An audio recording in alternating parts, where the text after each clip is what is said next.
Very good morning, students. Earlier we started a series of farm machinery and power so that you benefited in coming exams and you are able to tackle the question related to agriculture and engineering and through which directly asked questions in our competitive exams. So we can discuss very important questions. Now let's start it without time wasting.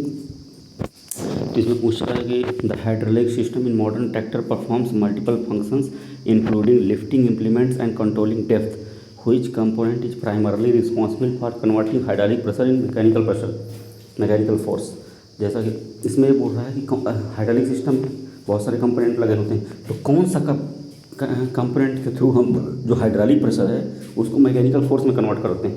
तो इसका answer होगा सी, lift cylinder. क्योंकि आयर जो answer B है, जो option B है आयर reservoir, उसमें तो आयर रिजर्वायर का काम क्या होता है? To store the oil and then by the help of the pump be transport the oil from the reservoir to another parts of the hydraulic system. तो हाइड्रोलिक पंप का काम क्या है? हाइड्रोलिक पंप का काम है उस लिक्विड को ट्रांसमिट कर देना वन पार्ट से दूसरे पार्ट। तो इसका जहाँ पर जो प्रेशर एनर्जी का मैकेनिकल फोर्स में कन्वर्जन होता है वो होता है लिफ्ट सिलेंडर। अब लिफ्ट सिलेंडर भी सिंगल एक्टिंग है, डबल एक्टिंग होते हैं, है ना। तो अभी हम इनके कंपोनेंट के डिस्कशन में नहीं जाएंगे कि कौन कौन से कंपोनेंट होते हैं, what are the major function of those components. Here we directly discuss the questions so that you can benefited in near future exams.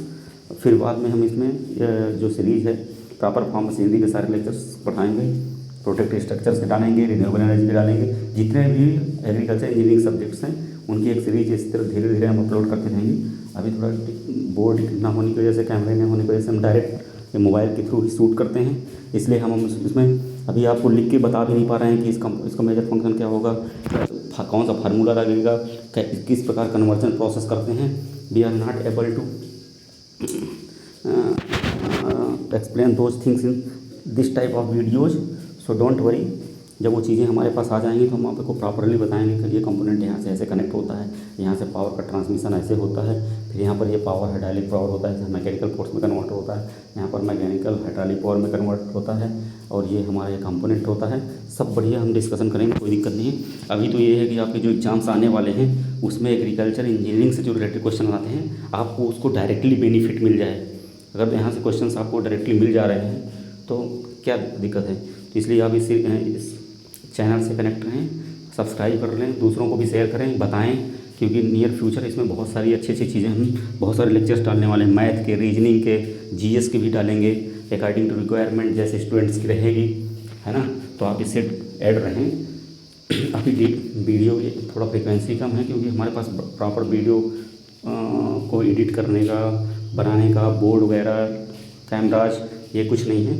अगर आपको अच्छा साथ रहा, आप लोग कमेंट करें क्या प्रॉब्लम है, किस टाइप से वीडियो में और रिक्वायरमेंट है, आप हमको सजेस्ट करते रहें। ऐसा कुछ नहीं है क्योंकि ये वीडियो हम डायरेक्टली शूट करते हैं मोबाइल से without any editing, without any another using other sources. We only upload the makeup PPT and upload in our YouTube channels. So आप अगर सपोर्ट करेंगे तो हम और अच्छे से तरीके से इनको करेंगे, और यदि आप सपोर्ट नहीं करेंगे तो हम इस चैनल को बंद कर देंगे। क्योंकि हमारा मेन पर्पज़ है स्टूडेंट्स को फ्री में अच्छा कंटेंट प्रोवाइड करके अच्छे से समझा के, क्योंकि रिसोर्सेज तो बहुत सारे हैं, कंटेंट बहुत सारा अवेलेबल है, लेकिन अगर आपको उस कंटेंट को अच्छी तरह से बताया जाए तब तो बेनिफिट है। तो आप इससे कनेक्ट रहें, आपको नियर फ्यूचर इसमें से इंजीनियरिंग से रिलेटेड जो सब्जेक्ट हैं उनमें प्रॉब्लम नहीं आएगी।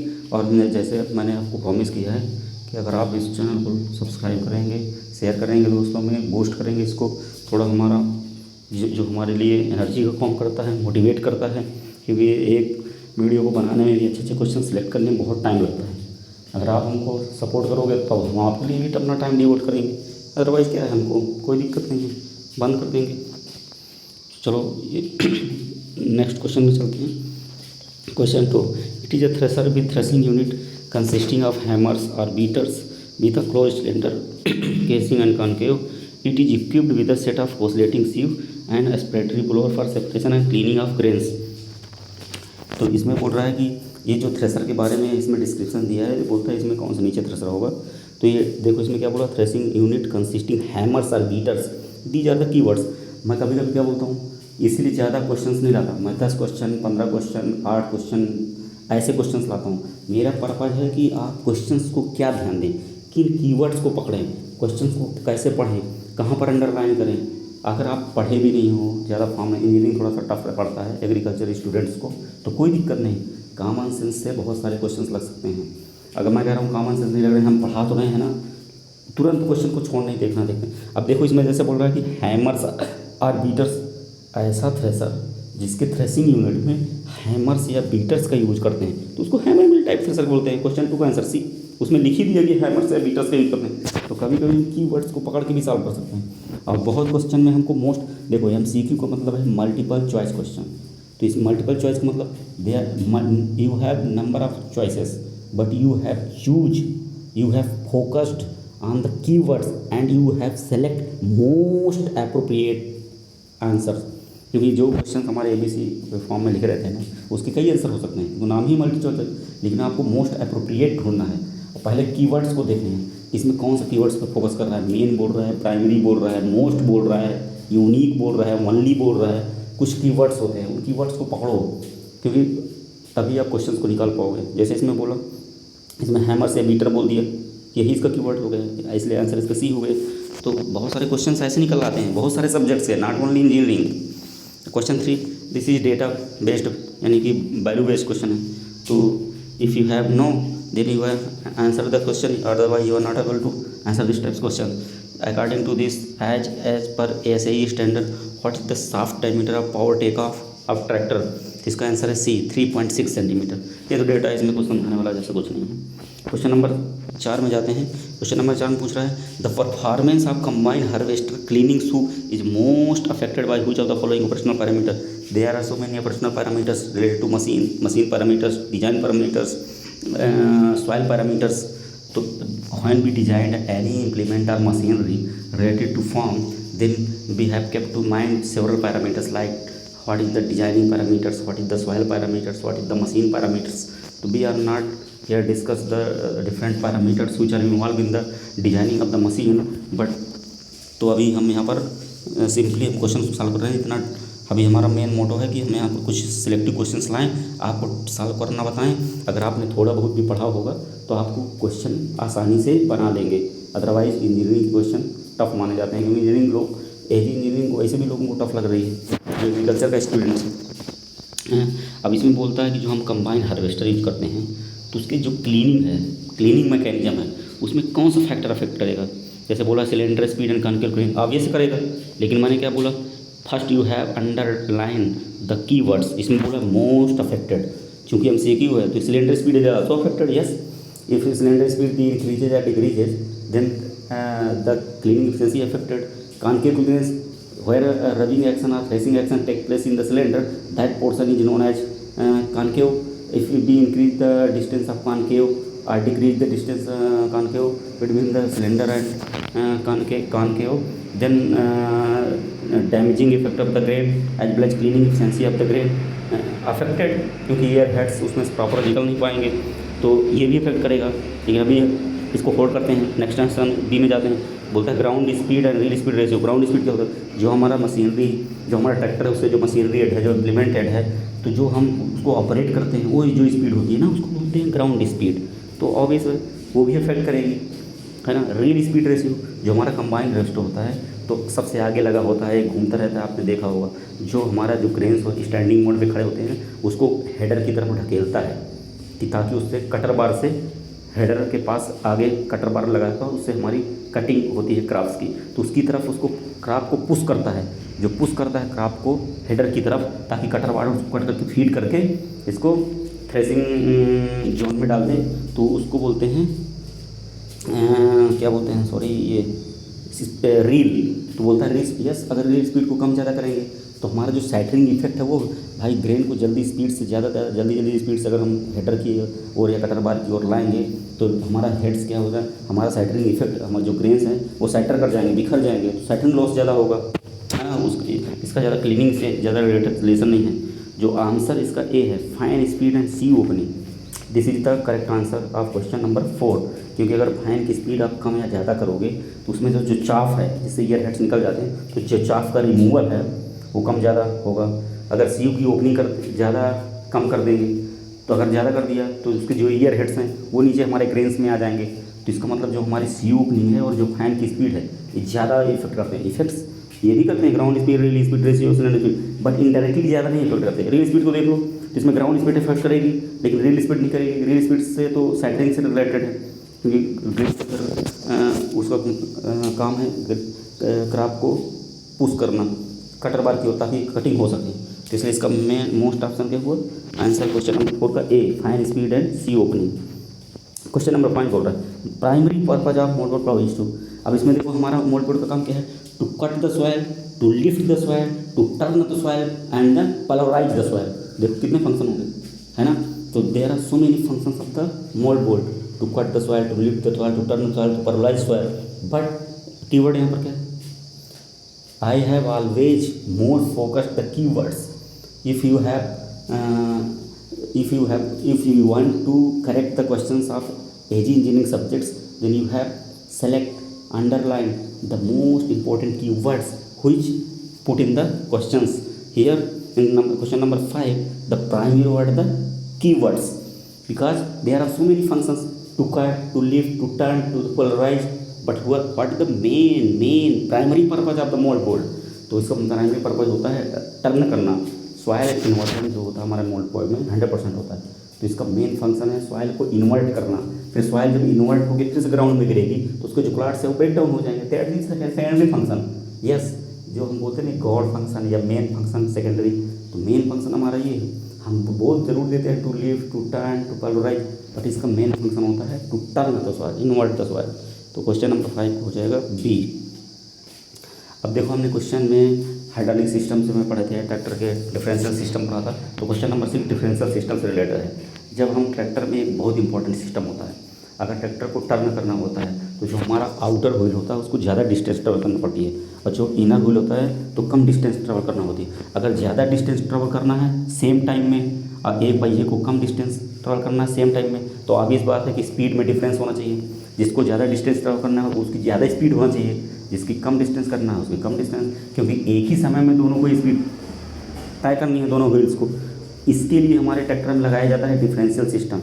इस क्वेश्चन 6 में ये बोल रहा है कि अगर आप डिफरेंशियल सिस्टम का यूज ना करें ट्रैक्टर में, या डिफरेंशियल सिस्टम ना होता तो क्या प्रभाव पड़ता, क्या व्हील्स में पावर का डिस्ट्रीब्यूशन अनइवन होता, कि ट्रैक्टर में वियर टियर ज़्यादा होता, कि व्हील स्लिपेज ज़्यादा होता, सॉइल कंपैक्शन ज़्यादा होता, एक्सेसिव फ्यूल कंजम्पशन होता। अब देखो ये तो मेरे को चारों सही लग रहे हैं, लेकिन क्वेश्चन में क्या बोला है, what major problem would occur during turns. Major तो कीवर्ड्स क्या हुआ, मेजर। मैंने आपको बोला है अगर आप इस तरह की नहीं करेंगे, आप कोई बोलेगा कि अगर डिफरेंशियल सिस्टम नहीं हम टर्न करेंगे तो वियर टियर हो जाएगा टायर में, क्योंकि स्लिपेज होगा।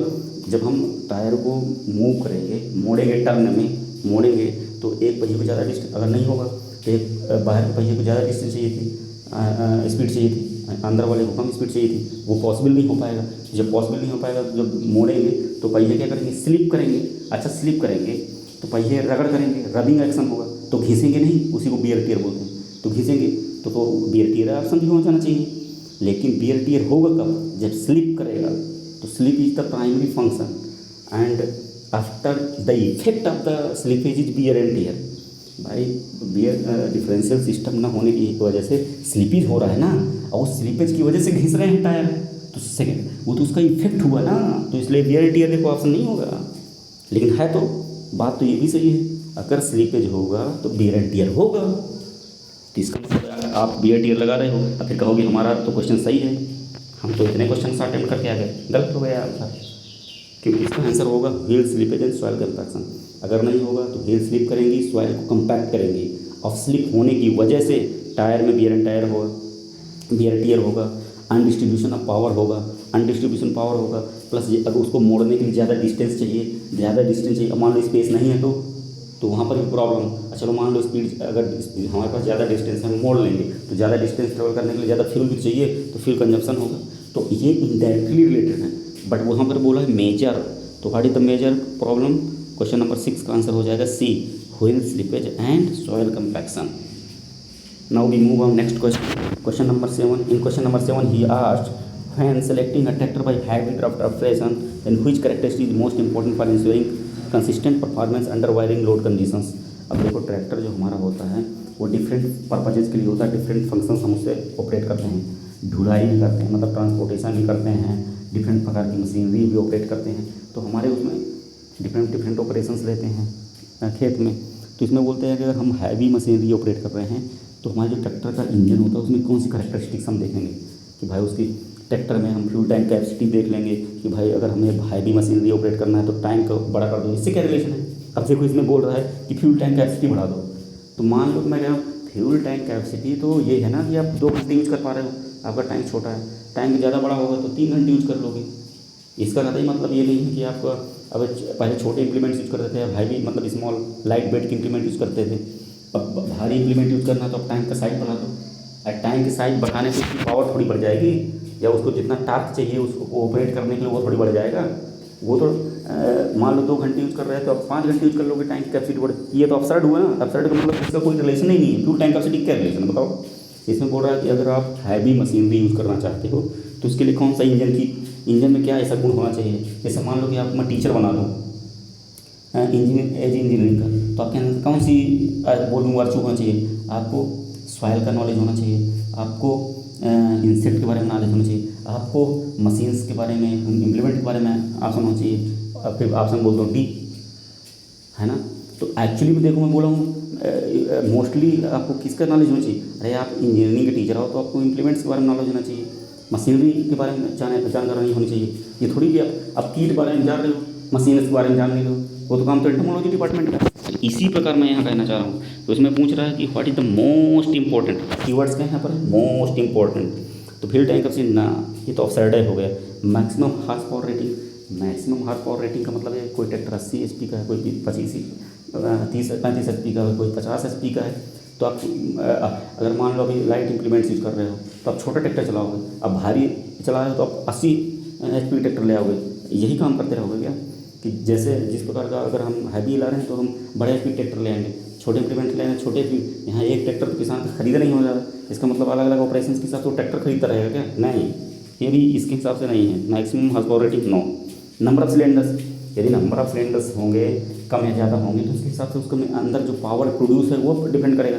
तो आपको कोई हैवी इंप्लीमेंट्स है तो नंबर ऑफ सिलेंडर बढ़ा दोगे, लाइट ऑपरेशन करना है तो नंबर ऑफ सिलेंडर कम कर दोगे। ये पॉसिबल है क्या? मतलब आप ट्रैक्टर लाए, अच्छा आज हमको यूज करना है रोटावेटर तो हम इसके में 4 सिलेंडर बढ़ा देते हैं। अच्छा आज हमको कल्टीवेटर यूज करना है तो आज हम इसके 2 सिलेंडर निकाल देते हैं।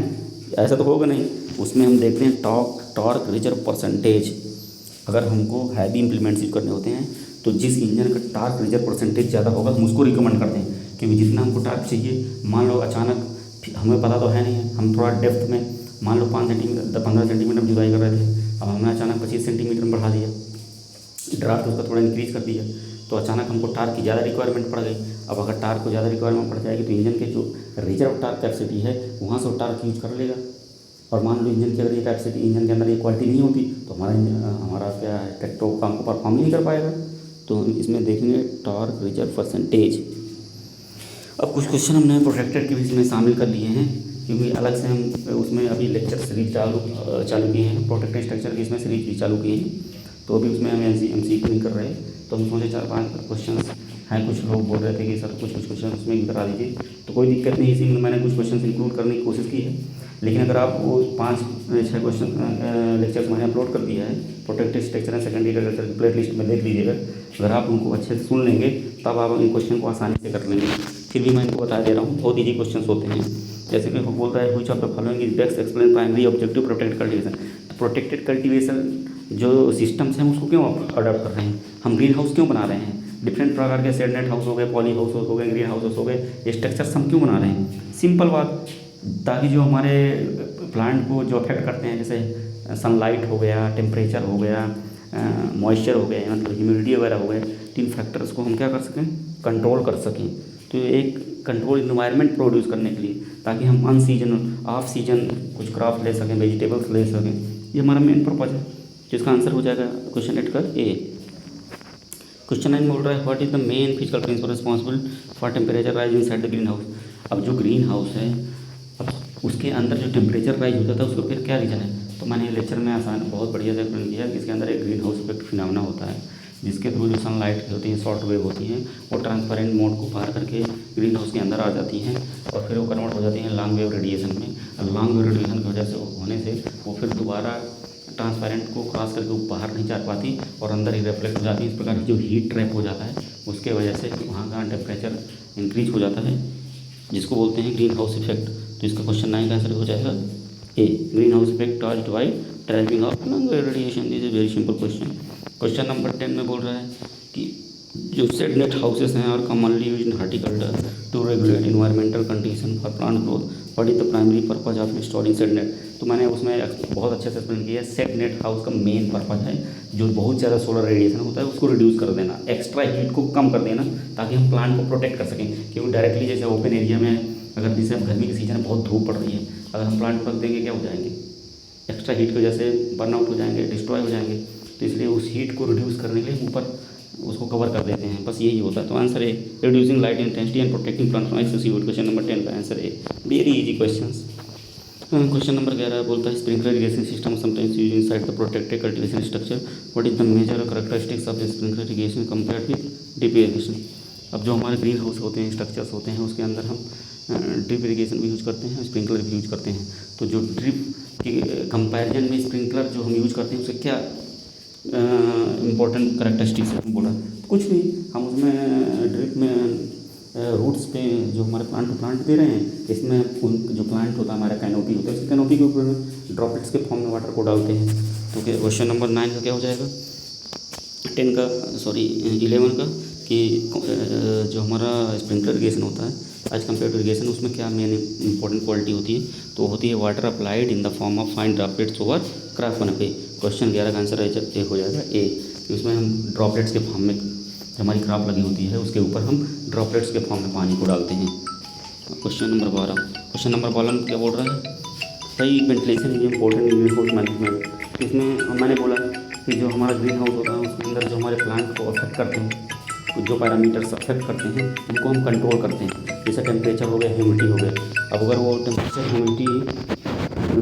ह्यूमिडिटी अगर ज़्यादा होती है तो उसको रेगुलेट करने के लिए हम क्या करते हैं, वेंटिलेशन कर देते हैं। तो क्वेश्चन 12 में जो है उसका आंसर हो जाएगा to regulate temperature and humidity. इसके थ्रू अगर अंदर का टेम्परेचर ज़्यादा है तो हीट का एक्सचेंज हो जाता है, एयर बाहर से अंदर आ जाएगी या अंदर से बाहर हो जाएगी। इस प्रकार जो टेम्परेचर हम ऑप्टिमम चाहिए होता है वो रेगुलेट हो जाता है। तो इस प्रकार हमने आज कुछ इंपॉर्टेंट क्वेश्चन फार्मेसी के इंक्लूडिंग प्रोटेक्टेड स्ट्रक्चर कुछ सीखे। हमारा मेन पर्पज है अपने आप को क्वेश्चंस को कैसे टैकल करना है, किन कीवर्ड्स को ध्यान देना होता है, आप क्वेश्चंस को कैसे सॉल्व कर रहा हूँ वो चीज़ सीखो। क्वेश्चन के नंबर्स पे मत जाओ, क्योंकि क्वेश्चन के अगर हम 2000, 3000, 4000 भी करवा देंगे वो याद नहीं आएंगे आपको। वहाँ कुछ क्वेश्चन होते हैं जो डेटा बेस होते हैं, उनके डायरेक्टली क्राइम आउट करना पड़ता है, रटना पड़ता है, तो कोई दिक्कत नहीं, उनको आप रट लो। यही क्वेश्चन को मैं कैसे सॉल्व करता हूँ वो सीखो। और इस चैनल को आप सब्सक्राइब कर लो, शेयर करो, दूसरों को बारे में बताओ। आप जितना इसमें जैसा इम्प्रूवमेंट चाहिए, अभी हमारे पास डिजिटल बोर्ड या कैमरा नहीं है तो डायरेक्टली मैं इसमें से अभी अच्छे से आपको एक्सप्लेन नहीं कर पा रहा हूँ through pen and copy. Otherwise मैं इसमें एक्सप्लेन कर करके आपको पूरे प्रॉपर लेक्चर डालूँगा। अगर आप, क्योंकि आप ना इसमें कोई कमेंट करते हैं आपकी कैसा आपको और इम्प्रूवमेंट की ज़रूरत है, ना सब्सक्राइब करते हैं, ना चैनल को शेयर करते हैं, यही हमारा मोटिवेशन है। अदरवाइज़ हमें क्या है, फ्री में पढ़ा रहे हैं, बंद कर देंगे इसको। अगर आप चाहते हैं कि ये चीज़ें हमको अच्छे से मिलती रहें, और नियर फ्यूचर इसमें बहुत अच्छी चीज़ें मैं अपलोड करने वाला हूँ। लोग जो एग्रीकल्चर स्टूडेंट्स होते हैं उनकी मैथ वीक होती है, तो मैं रीजनिंग पढ़ाने का सोच रहा हूँ इसमें। और मैं यहीं जनता वाली डिग्री कॉलेज में असिस्टेंट प्रोफेसर हूँ एग्रीकल्चर इंजीनियरिंग का। तो ऐसा तो है नहीं, हमने एग्जाम्स भी देते रहते हैं पैसे वगैरह के, तो हमको जीएस का भी ठीक ठाक नॉलेज है। जीएस भी इसमें पढ़ाएंगे, मैथ की कुछ लेक्चर डालेंगे। आप कनेक्ट हैं, दूसरों को भी बताएं इस चैनल के बारे में। Thank you.